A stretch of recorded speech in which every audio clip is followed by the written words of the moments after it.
Hi friends, आज मैं एक एंटी फंगल ऑइंटमेंट का रिव्यू करने जा रहा हूं। फंगल इन्फेक्शंस जैसे दांत खाज, खुजली इत्यादि के निपटान के लिए इस मेडिसिन का इस्तेमाल किया जाता है। ब्रांड नेम की अगर मैं बात करूं तो लुकोज क्रीम ब्रांड नेम से यह मार्केट में उपलब्ध होता है। अजंता फार्मा लिमिटेड के द्वारा इसका प्रोडक्शन किया जाता है। कंपोजिशन के रूप में इसमें लूलिकोनाजोल 1% बाई वेट की मात्रा में उपलब्ध होता है। कीमत की अगर मैं बात करूँ तो 30 ग्राम का एक ट्यूब मार्केट में 383 रुपीज़ का उपलब्ध होता है। फ्रेंड्स, अगर अभी तक आपने मेरे चैनल को सब्सक्राइब नहीं किया है तो प्लीज़ चैनल को सब्सक्राइब कर लें। बेल आइकन को भी प्रेस करें ताकि आने वाले सारे वीडियोस के नोटिफिकेशंस आप तक आते रहें और आप मेरा कोई भी वीडियो को मिस ना करें। अगर आपने इस प्रोडक्ट को या इस ऑइंटमेंट को इस्तेमाल किया है तो आपके क्या एक्सपीरियंसेस रहे हैं, कमेंट सेक्शन पर ज़रूर शेयर करें। आइए फ्रेंड्स, देखते हैं इस प्रोडक्ट के वैकल्पिक ब्रांड्स के बारे में। तो फ्रेंड्स, लूलिकैन क्रीम जिसे ग्लेनमार्क फार्मास्यूटिकल्स लिमिटेड के द्वारा बनाया जाता है। लूलिफिन क्रीम जिसे सन फार्मास्यूटिकल इंडस्ट्रीज लिमिटेड के द्वारा बनाया जाता है। लूलिबिट क्रीम जिसे मैनकाइंड फार्मा लिमिटेड के द्वारा बनाया जाता है। और लूलिमैक क्रीम जिसे मैक्लियॉड्स फार्मास्यूटिकल्स प्राइवेट लिमिटेड के द्वारा बनाया जाता है। फ्रेंड्स, मार्केट में मिलने वाले सेम कंपोजिशन के साथ उपलब्ध ये कुछ ऐसे ब्रांड्स हैं जो आप इस ऑइंटमेंट के ना मिलने की स्थिति पर भी परचेस करके अपना काम चला सकते हैं और सेम इफेक्ट को प्राप्त कर सकते हैं, क्योंकि अंदर का मॉलिक्यूल या साल्ट इनका सेम होता है और आपको इफेक्ट भी सेम प्राप्त होता है। अब देखते हैं फ्रेंड्स इसके कुछ प्रमुख इस्तेमाल के बारे में। तो जैसा मैंने पहले आपको बताया, यह एक एंटी फंगल ऑइंटमेंट है और फंगल से जुड़ी किसी भी समस्या को निपटान करने में सक्षम होता है।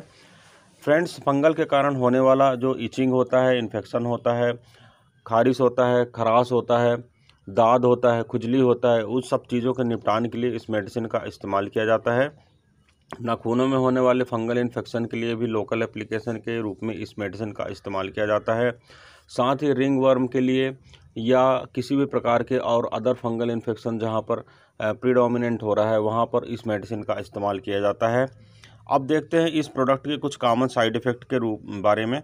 तो फ्रेंड्स, एप्लीकेशन साइड रिएक्शन इसका जो मेन कॉमन साइड इफ़ेक्ट होता है वह होता है, इसमें शामिल होता है स्किन का बर्निंग होना, इरिटेशन होना, इचिंग होना और रेडनेस होना। जहां पर हमने क्रीम या ऑइंटमेंट को इस्तेमाल किया है वहां पर स्किन जलती हुई महसूस हो सकती है, इरिटेट हो सकती है स्किन, वहां पर खुजली हो सकती है, लाल लाल जैसे चकत्ता पड़ सकता है। तो ये सारे जो कॉम्प्लिकेशंस होते हैं वह साइड इफ़ेक्ट के रूप में देखे जाते हैं। इसके साथ ही स्किन का ड्राई हो जाना, स्किन का उखड़ना या उसके फ्लैक्स जैसे निकलना और स्किन पर ब्लिस्टर्स का बनना, इसके कुछ कॉमन साइड इफ़ेक्ट के रूप में देखे गए हैं। अब देखते हैं फ्रेंड्स यह मेडिसिन को इस्तेमाल कैसे करना चाहिए। तो फ्रेंड्स, नियरली ऑल वीडियोस में मैं आपको बताता हूं कि मेडिसिन को डॉक्टर की एडवाइस पर ही इस्तेमाल करना चाहिए। सेल्फ मेडिसिन को यूज नहीं करना चाहिए, यह घातक हो सकता है, नुकसानदायक हो सकता है। सबसे पहले तो मैं यह बता दूं फ्रेंड्स कि डॉक्टर के द्वारा बताई गई खुराक और अवधि के अनुसार आपको मेडिसिन का इस्तेमाल करना चाहिए। यह मेडिसिन एक्सटर्नल यूज के लिए है, बाहरी इस्तेमाल के लिए है। इंटरनल पार्ट पर इस मेडिसिन का इस्तेमाल नहीं करना चाहिए। इस्तेमाल करने से पहले आपको सारे डायरेक्शंस मेडिसिन पर लिखे हुए जो उसके कर्टन होता है उस पर जो सारे डायरेक्शंस लिखे होते हैं उन्हें पढ़ना चाहिए। इसके लेवल की जाँच करना चाहिए, एक्सपायरी डेट की जाँच करना चाहिए। एप्लीकेशन आप जब कर रहे हो तो जिस स्थान पर भी कर रहे हो तो आपको उस प्रभावित हिस्से को साफ़ करना चाहिए प्रॉपरली, उसके बाद ड्राई करना चाहिए, इसके बाद ही मेडिसिन को इस्तेमाल करना चाहिए। अपने हाथों को मेडिसिन को इस्तेमाल करने के पश्चात धो लेना चाहिए, लेकिन अगर आपके हाथ में इन्फेक्शन हो तो फिर उसे रहने देना चाहिए। एक बात और बता देना चाहता हूँ कि फंगल इन्फेक्शन पर, यदि जैसे रिंग वर्म या किसी और इन्फेक्शन पर आप इस मेडिसिन को इस्तेमाल कर रहे हैं तो यह एडवाइजेबल है कि आप गोल सर्कल बनाएं और जिस एरिया तक रिंग वर्म है उससे लगभग 1 सेंटीमीटर या 2 सेंटीमीटर बाहर की एरिया तक में मेडिसिन को अप्लाई करें, ताकि अगर किसी प्रकार का फंगल इन्फेक्शन स्प्रेड हो चुका हो तो वह भी क्लीन आउट हो सके। अब देखते हैं फ्रेंड्स कि यह मेडिसिन काम कैसे करती है। तो फ्रेंड्स, यह एक एंटी फंगल मेडिसिन है, ये तो मैंने पहले आपको बता ही चुका हूँ। यह त्वचा के संक्रमण का इलाज करता है अगर फंगल इन्फेक्शन के कारण वह प्रभावित हो गया है तो। यह जो फंगस होता है उसका जो स्किन के बाहर स्किन पर जो फंगस होता है उसकी जो सेल मेम्ब्रेन होता है उसे डिस्ट्रॉय कर देता है, सेल मेम्ब्रेन को नहीं बनने देता है। और ऑब्वियस सी बात है, कोई भी बैक्टीरिया, वायरस या फंगस अगर उसकी बाहर की आउटर कवरिंग नहीं रहेगी, सेल वॉल नहीं रहेगी, तो ये सर्वाइव नहीं कर पाएगा और फंगस डेड हो जाता है। और इस प्रकार आप अपने लक्षण जैसे डिस्कम्फर्ट का होना, इचिंग का होना, इरिटेशन का होना इत्यादि, ये जो सारे आपकी प्रॉब्लम्स होते हैं इससे आप निजात पाते हैं, आप राहत पाते हैं।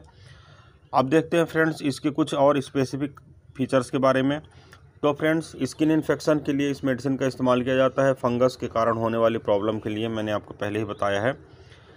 कुछ कंडीशन में एथलीट्स फूड्स में भी इस मेडिसिन का इस्तेमाल किया जाता है। अगर पैर में आपको फंगस इन्फेक्शन हो गया है या हाथ में हो गया है तो आपको यह सलाह दी जाती है कि आप अपने उस स्थान को ड्राई रखें, तो आपको जल्दी आराम लगेगा।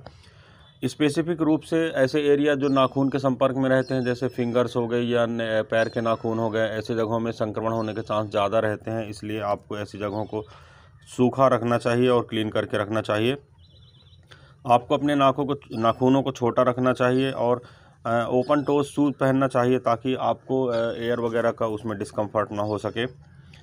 आपको फंगल इन्फेक्शन से बचने के लिए सेपरेट टॉवल वगैरह या जितने भी फोमाइड्स होते हैं उनका सेपरेटली यूज़ करना चाहिए। किसी के टॉवल यूज़ नहीं करना चाहिए, सॉक्स यूज़ नहीं करना चाहिए, शूज़ यूज़ नहीं करना चाहिए। जितने ये सारे फोमाइड्स आर्टिकल होते हैं आपको सेपरेटली ही यूज़ करना चाहिए ताकि किसी दूसरे का इन्फेक्शन आप तक न आ सके। आपको मेडिसिन के सफिशिएंट अमाउंट लगाना चाहिए। ऐसा नहीं कि मेडिसिन की कम मात्रा में लगाएं और फंगल इन्फेक्शन कवर ना हो सके। इसलिए आपको एडवाइस किया जाता है कि 1 इंच का जो सर्कल होता है, जहां पर भी जैसे रिंग वर्म आपको हो रखा है, तो 1 इंच का चारों ओर का सराउंडिंग स्ट्रक्चर आप ज़्यादा मेडिकेशन करें ताकि वह भी स्ट्रक्चर कवर हो जाए, वह भी एरिया कवर हो जाए। आपको इस मेडिसिन को लगाने के बाद लगभग 7 से 10 दिन के बीच में आपको राहत महसूस होती, समझ में आती है। आपका पूरा एरिया ड्राई हो जाता है, क्लीन भी हो सकता है, परंतु उसका मतलब यह बिल्कुल नहीं रहता है कि फंगल इन्फेक्शन पूरी तरह से ठीक हो गया है। इसलिए आपको इस मेडिसिन को मिनिमम 20 डेज़ या 30 डेज़ के लिए एडवाइस किया जाता है। कम से कम आपको इस मेडिसिन को 1 महीने तक इस्तेमाल करना चाहिए ताकि यह रिलैप्स ना हो सके। किसी भी कंडीशन में अगर थोड़ा बहुत डिसीज़ भी बचे तो वह कॉम्प्लिकेशन कर सकता है, दोबारा बैक हो सकता है। इसलिए आपको इस मेडिसिन को कम से कम 1 महीने के लिए इस्तेमाल करना चाहिए। अगर आप कुछ समय बाद मेडिसिन लगाने के बाद अच्छा महसूस कर रहे हैं तो भी पूरी तरह से रोग जाने के बाद ही आप मेडिकेशन या डॉक्टर की एडवाइस के बाद ही मेडिसिन आपको बंद करना चाहिए। अगर किसी भी प्रकार का इन्फेक्शन अधिक हो रखा है तो इसके साथ साथ कुछ ओरल मेडिसिन या ओरल कैप्सूल्स वगैरह, एंटी फंगल मेडिसिन वगैरह आपको उपलब्ध कराई जाती हैं। इसके साथ ही पैरेलल इचिंग की मेडिसिन दी जा सकती है अगर कभी कुछ आवश्यकता समझ में आती है डॉक्टर को। तो हालांकि स्टेरॉइड तो इसके लिए कॉन्ट्राइंडिकेटेड रहता है, फंगल इन्फेक्शन स्टेरॉइड देने के बाद बढ़ जाता है, परंतु तुरंत की कंडीशन में थोड़ा सा इसे सबसाइड करने के लिए, सप्रेस करने के लिए अगर डॉक्टर को उचित लगता है तो थोड़ा बहुत स्टेरॉइड आपको दे सकता है कवर करने के लिए। और आप अपने से स्टेरॉइड का सेवन ना करें, यह घातक हो सकता है। मेडिसिन को आपको नाक के अंदर या मुंह के अंदर या आंख के अंदर लगाने से बचना चाहिए और अगर एक्सीडेंटली एक्सपोजर हो जाता है तो आपको तुरंत ही पानी से, ज़्यादा मात्रा में पानी से आपको इसको क्लीन करना चाहिए। और फ्रेंड्स, इस मेडिसिन को अगर रेगुलर यूज़ करने के बाद 3 से 4 सप्ताह अगर आप मेडिसिन को यूज़ कर रहे हैं और अगर आपको किसी भी प्रकार के रिजल्ट प्राप्त नहीं हो रहा है तो आपको मेडिसिन को बंद करके डॉक्टर से परामर्श करना चाहिए। अब फ्रेंड्स देखते हैं इसके कुछ स्पेसिफिक जो सेफ्टी फीचर्स होते हैं उनके बारे में। तो फ्रेंड्स, अगर मैं अल्कोहल की बात करूं तो मेडिसिन के सेवन के दौरान आपको अल्कोहल का इस्तेमाल नहीं करना चाहिए। यह हार्मफुल हो सकता है, लीवर में टॉक्सिसिटी डेवलप कर सकता है। गर्भावस्था और स्तनपान अगर आप करा रहे हैं तो आपको अपने डॉक्टर से इस बारे में उचित परामर्श करना चाहिए। किडनी और लीवर रोग से जुड़ी किसी समस्या का सामना अगर आप कर रहे हैं तो आपको डॉक्टर से परामर्श करने के पश्चात मेडिसिन का सेवन करना चाहिए। और अगर आप गर्भावस्था के दौरान हैं तो आप डॉक्टर से परामर्श करें। यह आपके बच्चे को किसी प्रकार से नुकसान पहुंचा सकता है। हालांकि ये सेफ मेडिसिन है, इसके इतने ज़्यादा डाटा उपलब्ध नहीं है, फिर भी एक बार आपको अपने डॉक्टर से परामर्श अवश्य करना चाहिए। और फ्रेंड्स, इस मेडिसिन को रेगुलरली कवर करना चाहिए, परंतु अगर आप रेगुलरली इस मेडिसिन को यूज़ नहीं कर सकते हैं तो आपको सप्ताह में कम से कम 3 दिन के लिए इस मेडिसिन का इस्तेमाल करना चाहिए।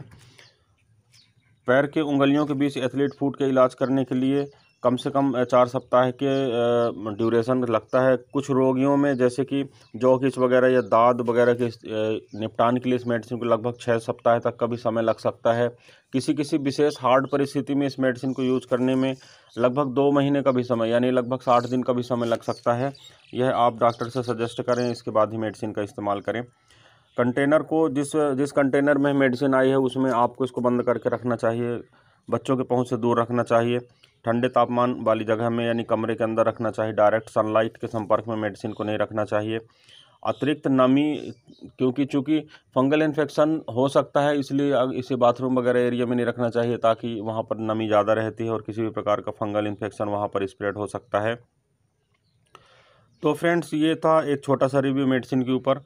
ये सारी जानकारी जो मैंने आपको दिया है, यह केवल आपकी ये जो सारा विवरण मैंने आपको दिया है केवल आपकी जानकारी के लिए है। किसी भी स्थिति में मेरे वीडियो के आधार पर आप मेडिसिन का उपयोग ना करें, यह हार्मफुल हो सकता है। आप अपने डॉक्टर से मिलें, उचित परामर्श करें, इसके पश्चात ही मेडिसिन का यूज करें।